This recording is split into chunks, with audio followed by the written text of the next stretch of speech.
how to zoom in and out in Figma. Whether you are working on detailed designs or just need to get an overview, mastering zooming in Figma is essential. So let's get started.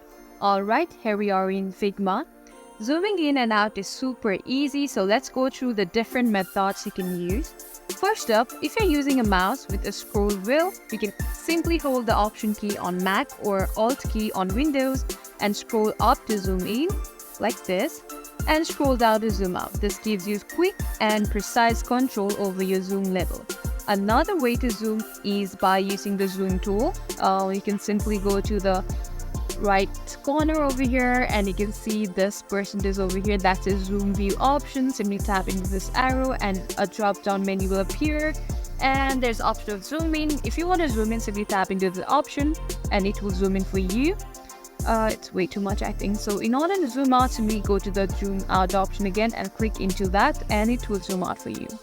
Another thing about this is you can totally customize it by going to the percentage again, and you can simply tap into the percentage and you can simply select your desired numbers. Like, let's say I'm gonna zoom in up to 50.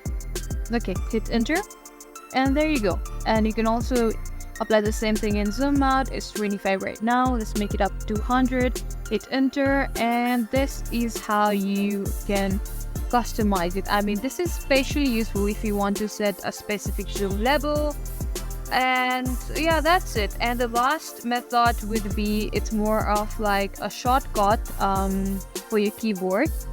And so you can go to the control in your keyboard and the plus icon, and see, it will zoom in for you. If you want to zoom in more, you can keep on tapping the plus icon, and in order to zoom out, the method would be, again, hit the control button and tap that minus keyboard and it will simply zoom out for you. So this is how you do it. And yeah, that's it. Those are the different ways to zoom in and out in Figma. I hope you found this quick tutorial helpful. If you did, don't forget to hit that thumbs up button and subscribe for more design tips and tricks. If you have any questions or want to see more tutorials, let me know in the comments below. Thanks for watching and I'll catch you in the next video.